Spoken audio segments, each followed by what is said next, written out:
दोस्तों, इस दुनिया में दिखावा करने वाले लोगों को हम दो तरह से देख सकते हैं। एक तो वह जिनके पास धन संपदा होती है, तब वह दिखावा करते हैं, और दूसरे वह जिनके पास कुछ भी नहीं होता, उनके पास धन संपदा भी नहीं होता है। कहने का अर्थ यह है कि उनके पास कोई भी ऐसा गुण नहीं होता जिससे लोग उनकी प्रशंसा करें। इसीलिए वह झूठ बोल बोल कर दूसरों से अपनी प्रशंसा करवाना चाहता है। वह दिखावा करता है कुछ होने का, लेकिन उसके अंदर कुछ होता नहीं है। जो लोग अपने गुण या फिर अपनी धन संपदा के कारण दिखावा करते हैं, वह अहंकार के शिकार हो जाते हैं। उनके अंदर अहंकार फूट फूट कर भर जाता है। उन्हें खुद पता भी नहीं चलता, लेकिन धीरे धीरे यही अहंकार उनके जीवन का मजा छीन लेता है। और जो लोग कुछ गुण या फिर धन संपदा न होते हुए भी दिखावा करते हैं, ऐसे लोग जीवन में हमेशा दुखी रहते हैं, क्योंकि ऐसे इंसानों की सच्चाई कभी न कभी तो सामने आ ही जाती है। तो उन पर कोई विश्वास नहीं करता, कोई भरोसा नहीं करता, और इस दुनिया में कोई भी उनका अपना नहीं होता। उसके घर वाले, उसके माता पिता तक उस पर भरोसा नहीं करते हैं, क्योंकि उसकी दिखावा करने की आदत सबकी नजरों में उसे नीचा बना देती है।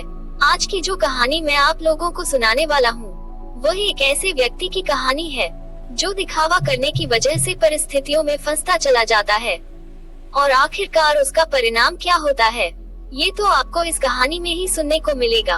और साथ के साथ आप इस कहानी में ये भी जानेंगे कि दिखावा करने वाले लोगों से किस प्रकार अपने आप को बचाया जाए, या फिर आप खुद दिखावा करने से कैसे बचे। ये सब आपको इस कहानी में सुनने को मिलेगा। इससे पहले कि आप इस कहानी में खो जाएं, इस चैनल को सब्सक्राइब करके बेल नोटिफिकेशन को जरूर दबा देना। कभी कभी जीवन आपको बड़ी मुश्किल में डाल देता है। ऐसे ही मुश्किल में सूरज नाम का एक युवक फंसा हुआ था। उसे अपने घर से निकले हुए बहुत समय हो गया था, कई महीने बीत चुके थे। वह अपने घर से यह कहकर निकला था कि मैं नगर में कमाने के लिए जा रहा हूँ, लेकिन बहुत समय बीतने के बाद भी उसे कोई काम नहीं मिल रहा था। इसीलिए उसने निश्चय किया कि वह किसी भी तरीके से अपनी कमाई का साधन बनाकर रहेगा। उसने अपने ही जैसे 3-4 युवकों की टोली बना ली थी, और उन सब ने योजना बनाई थी कि वह किसी भी धनवान व्यक्ति को बुद्धू बनाकर उसका धन उसे हासिल कर लेंगे। छल कपट, झूठ और प्रपंच, यही सूरज और उसके साथियों के हथियार थे। उन्होंने ने योजना तो बना ली थी, लेकिन उन्हें ये समझ में नहीं आ रहा था कि वह अपने शिकार को ढूंढेंगे कैसे, और ढूंढने के बाद उसे बुद्धू बनाकर उसका धन कैसे लूटेंगे। आखिरकार उन चारों ने योजना बना ली। उनकी योजना थी कि वह किसी ऐसे स्थान पर जाएंगे जहां पर बहुत सारे अमीर लोग आते हो, और वहां पर उन अमीरों में जो भी आदमी सबसे ज्यादा दिखावा करेगा, उनका शिकार वही होगा। उन्होंने नगर में एक ऐसी जगह ढूंढ ली थी जहां पर नगर के ज्यादातर अमीर लोग जुआ खेलने के लिए आते थे। उन चारों की योजना थी कि वह एक ऐसा नाटक रचे जिसमें सूरज किसी नगर का महाराज कहलाया जाएगा, और उसके सभी साथियों में से 2 साथी उसके अंगरक्षक होने का अभिनय करेंगे। सिर्फ सूरज ही नहीं था जो राजा होने का दिखावा कर रहा था, उसके साथ उसका दूसरा साथी भी था जो किसी दूसरे नगर का राजा होने का दिखावा कर रहा था। आखिर उनकी योजना क्या थी, यह आपको कुछ देर में पता चल जाएगा। अगले दिन सुबह सुबह सारे लोग अपने पात्र के हिसाब से वस्त्र धारण करके उस जगह पहुँचे जहाँ पर शहर के ज्यादातर अमीर लोग जुआ खेलने के लिए आते थे। सूरज उस जगह पर एक नगर का महाराज बनकर पहुंचा था, जिसके पीछे उसके साथी अंगरक्षक साथ चल रहे थे। सब अमीर लोगों की नजर उन पर टिकी हुई थी, क्योंकि सूरज उन सब में सबसे ज्यादा अमीर लग रहा था। उसकी वेशभूषा बेशकीमती लग रही थी, बेहद आकर्षक लग रही थी, जिससे सभी लोग उसकी तरफ आकर्षित हो गए थे। कुछ समय बाद सूरज एक ऐसी जगह पर जाकर बैठा जो सिर्फ बहुत जरूरी लोगों के लिए बनी हुई थी। जब सूरज वहाँ पर जाकर बैठा तो उसके अंगरक्षक वहीं उसके पास खड़े हुए थे। सब आपस में चर्चा करते हुए एक दूसरे से पूछ रहे थे कि यह किस नगर के महाराज है। उसी भीड़ में सूरज का एक और साथी मौजूद था। उसने उन सबको संबोधित करते हुए बताया कि सूरज किसी बड़े नगर का बड़ा महाराज है, और सब ने उसकी बात पर यकीन कर लिया। अब वह अमीर लोग जो ज्यादातर दिखावा करते थे, जो किसी बड़े आदमी से अपना सम्मान सुनने के लिए तरसते रहते थे, ऐसे लोग सूरज के आसपास मंडराने लगे थे। वो सूरज को किसी बड़े नगर का महाराज समझ रहे थे और वह ये सोच रहे थे कि अगर इनसे हमारा परिचय हो गया तो हो सकता है भविष्य में यह महाराज हमारे कुछ काम आ जाए। थोड़ी देर बाद वहाँ पर दूसरा राजा भी पहुँचा, जो सूरज का ही एक साथी था और वह भी सूरज की तरह राजा होने का दिखावा कर रहा था।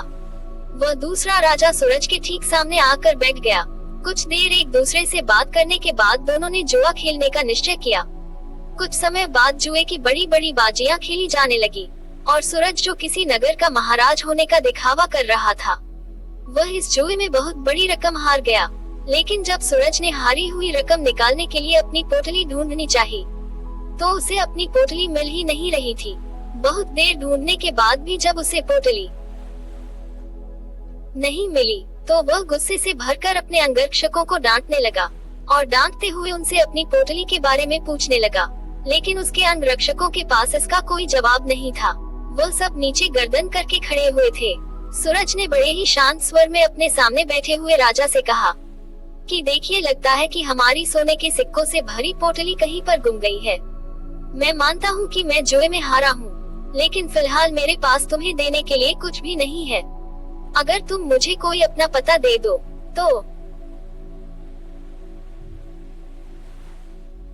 मैं तुम्हारे पते पर तुम्हारी रकम भिजवा दूंगा, या फिर तुम मेरे राज्य में आकर मेरे राजमहल में चले आना।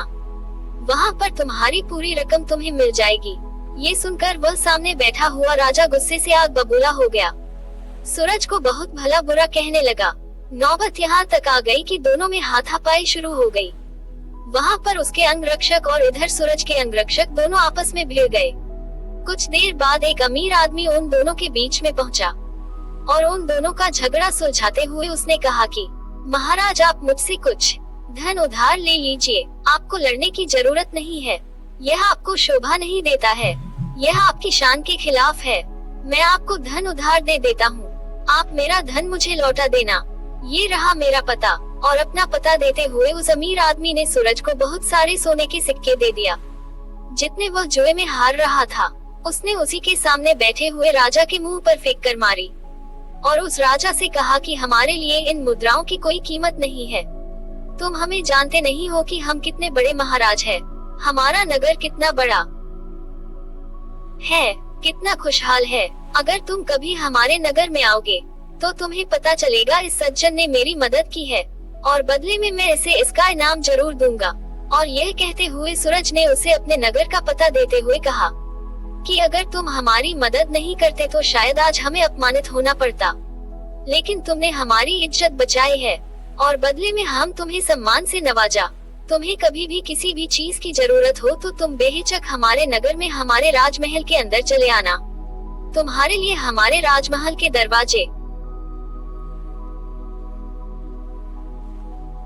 हमेशा खुले रहेंगे। वह अमीर आदमी तो चाहता ही यही था कि किसी तरह मेरा काम निकल जाए, किसी तरह मैं महाराज की नजर में ऊंचा बन जाऊं, कि भविष्य में कोई मैं अपना काम उनसे निकलवा सकूं। थोड़ी देर बाद संध्या हो चुकी थी और संध्या समय सभी अपने घर की तरफ प्रस्थान कर गए। सूरज ने भी उस अमीर आदमी से जाने के लिए आज्ञा मांगी और कुछ समय में उसका धन वापस लौटाने का वादा करते हुए सूरज वहां से अपने अंगरक्षकों के साथ प्रस्थान कर गया। उनके द्वारा रचे गए नाटक में एक अमीर आदमी फंस चुका था, जिससे उन्होंने बहुत सारा धन भी ऐंठ लिया था। सूरज ने योजना बनाई थी कि जैसे ही वह किसी अमीर आदमी को बेवकूफ बना देगा, तभी वह इस नगर को छोड़ देगा, क्योंकि यहाँ पर रहना आप खतरनाक साबित हो सकता था। इसीलिए उसने अपने साथी को बुलाने के लिए कहा, जो दूसरे राजा का अभिनय कर रहा था, क्योंकि सोने के सिक्कों से भरी पोटली तो उसी के पास थी। लेकिन बहुत ढूंढने के बाद भी सूरज का साथी उसे कहीं नहीं मिला। अब सूरज को आभास हो गया था कि उसके साथी ने उसी को बेवकूफ बनाया है और सारा धन लेकर रफू चक्कर हो गया है। जब सूरज को इस बात का पता चला तो उसे बहुत दुख हुआ। उसे कोई रास्ता नहीं सूझ रहा था। बिना धन के वह इस नगर को छोड़ भी नहीं सकता था, क्योंकि कहीं जाने के लिए भी धन चाहिए था। और जिस अमीर आदमी से उसने धन उधार लिया था, वह उसे इस नगर में जरूर किसी न किसी दिन पकड़ लेगा, और जिस दिन वह उसे पकड़ लेगा, उसे लंबी कारावास हो जाएगी। यहाँ पर समझने की बात ये थी कि वह अमीर आदमी उन लोगों के बीच में दिखावा करने की कोशिश कर रहा था कि मैं राजा के कितने करीब हूँ, मैं उनकी मदद करता हूँ,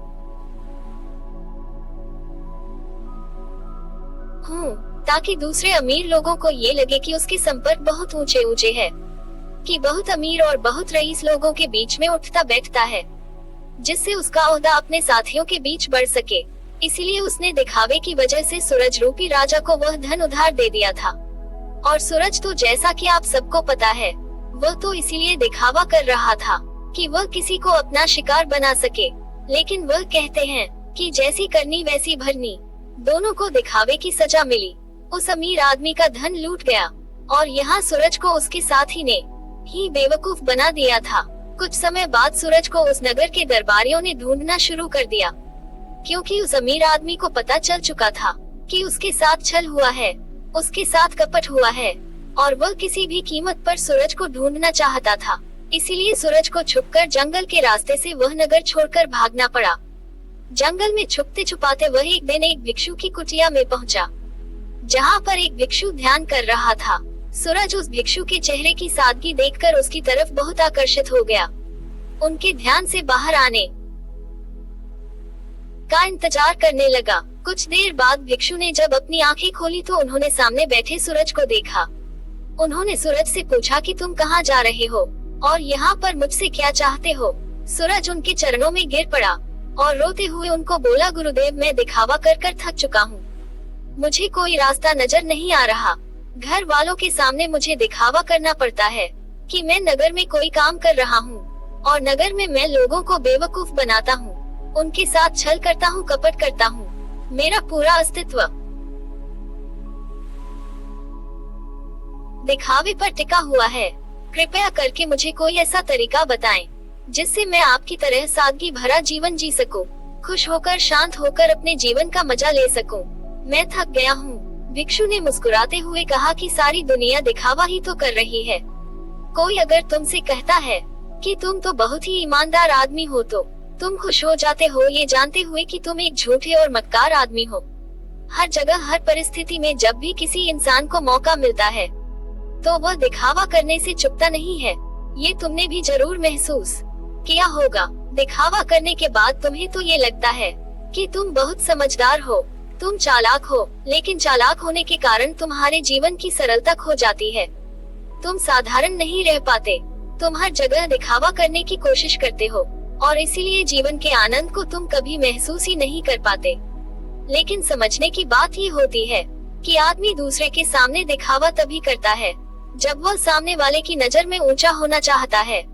अगर तुम सामने वाले से प्रभावित नहीं होते तो तुम्हें दिखावा करने की कोई जरूरत ही नहीं रहेगी, क्योंकि तुम किसी न किसी तरह सामने वाले आदमी को आकर्षित करना चाहते हो, उसे अपनी ओर खींचना चाहते हो, और यही दिखावे का सबसे बड़ा कारण होता है। लेकिन जो इंसान तुम्हारे दिखावा करने की वजह से तुम्हारी तरफ आकर्षित हुआ है, तो कल अगर उसे तुम्हारी सच्चाई पता चलेगी तो वह तुमसे दूर भी हो जाएगा। इसीलिए दिखावा करने की वजह से अपने भी हमसे दूर होते चले जाते हैं। हमें इसका कभी एहसास ही नहीं होता और हम अकेले पढ़ते चले जाते हैं। आखिरकार हम पाते हैं कि हमारे आसपास कोई भी मौजूद नहीं है जिसे हम अपना कह सके, जिससे हम अपने दिल की बात कर सकें, क्योंकि हर इंसान के सामने हमने सिर्फ दिखावा ही किया है। लेकिन जो इंसान अपने आप को जानता है, अपने एकांत में स्थापित हो गया है, उसे किसी के आने जाने से कोई फर्क नहीं पड़ता। वह तो बस अपने एकांत का आनंद उठाता है। कोई आए तो ठीक और जाए तो भी ठीक। वह किसी को आकर्षित करने की कोशिश नहीं करेगा और इसीलिए उसका जीवन सरल होता चला जाएगा, साधारण होता चला जाएगा। और जितने सरल तुम बनते जाओगे उतनी ही आसानी से तुम ध्यान में प्रविष्ट हो पाओगे। जीवन एक परीक्षा है, लेकिन कुछ लोग उस परीक्षा में संघर्ष नहीं कर पाते और वह लोग एक दिखावे का रास्ता अपना लेते हैं। उस जीवन को पूरी सच्चाई से जीना ही नहीं चाहते। वह खुद की सच्चाई को भी खुद स्वीकार नहीं करना चाहते। ऐसे बहुत से लोग होते हैं जिनके अंदर बहुत सारी बुराइयां होती है, लेकिन वह अपनी बुराइयों को कभी खुद महसूस ही नहीं कर पाते, खुद स्वीकार ही नहीं कर पाते। उन्हें पता होता है कि उनके अंदर यह कमी है, लेकिन अहंकार दिखावे के कारण न तो वह अपनी बुराई सामने वाले के सामने बता पाते हैं और न ही उसको खुद स्वीकार करके उसको ठीक कर पाते हैं। इसीलिए सबसे पहले दिखावे की दुनिया को छोड़ो, बनावटी दुनिया को दूर हटा दो, क्योंकि जब बनावटी दुनिया तुमसे दूर होगी तो ही तुम्हारा मन स्वच्छ हो पाएगा, निर्मल हो पाएगा। और जितना मन तुम्हारा निर्मल होगा उतने ही अच्छे लोग तुम्हारे संपर्क में आते रहेंगे। और जितना कपटी तुम्हारा मन होगा तो कपटी लोग ही तुम्हें मिलते जाएंगे। हमें वही लोग जीवन में टकराते हैं जिस तरह का हमारा खुद का नजरिया होता है। अगर हमारा नजरिया साफ है, शुद्ध है, तो हमें शुद्ध लोग ही टकराएंगे। और वहीं पर अगर हमारा नजरिया कपट से भरा हुआ है, धोखे से भरा हुआ है, तो हमें रास्ते में ऐसे ही लोग टकराएंगे। तुम किसी को धोखा दोगे, कोई तुम्हें धोखा देगा, और यह गोला निरंतर चलता रहता है। इस चक्र से बाहर आने का सिर्फ एक ही तरीका है, किसी को आकर्षित करने की कोशिश मत करो, किसी को भी जबरदस्ती झूठ बोलकर खुश करने की कोशिश मत करो। बस तुम अगर यह छोटा सा सिद्धांत अपना लेते हो तो तुम्हारी बनावटी दुनिया कब सच में बदल जाएगी तुम्हें पता ही नहीं चलेगा। साधारण रहकर, सरल रहकर ध्यान की गहराइयों से अपने जीवन का परिचय कराओ, तब तुम्हें जीवन के आनंद का पता चलेगा। तब तुम समझोगे कि जीवन के असली मायने क्या होते हैं। किसी को बेवकूफ बनाना, किसी को झूठ बोलना, जबरदस्ती दिखावा करना, ये जीवन नहीं है, ये कुछ और है। ये दुख है, ये संताप है, और यही दुखों का कारण है। इसीलिए तुम दुखों को काटना चाहते हो तो सबसे पहले इस पेड़ की जड़ को उखाड़ कर फेंको जो दिखावे का पौधा तुमने लगा रखा है। और यह कहकर वह भिक्षु कुटिया के अंदर चला गया। उनके जाने के बाद सूरज ने महसूस किया कि उसके जीवन में जितनी भी समस्याएं हैं उसके पीछे मूलभूत कारण उसका दिखावा ही है। अगर वह दिखावा करना छोड़ देता है तो जाहिर सी बात है वह झूठ बोलना भी छोड़ देगा। फिर कैसी भी परिस्थिति हो वह सिर्फ सच बोलेगा, और जब सच बोलने की हिम्मत उसमें आ जाएगी तो उसका जीवन खुद ही परिवर्तित हो जाएगा। ऐसे ही विचारों में डूबा हुआ वह उस जंगल को पार कर गया। तो दोस्तों, आपने आज के इस वीडियो से क्या सीखा वह मुझे आप कमेंट में बता सकते हैं। इसी के साथ में उम्मीद है कि आपको आज की वीडियो पसंद आई होगी, तो इस वीडियो को उस इंसान को शेयर करें जिससे ये कहानी सुनने की जरूरत है, और उसी के ठीक बाद चैनल को सब्सक्राइब करें। तो चलिए फिर मिलते हैं ऐसी एक और नई वीडियो में एक नए मैसेज के साथ। तब तक के लिए अपना ख्याल रखें। धन्यवाद और नमो बुद्धाय।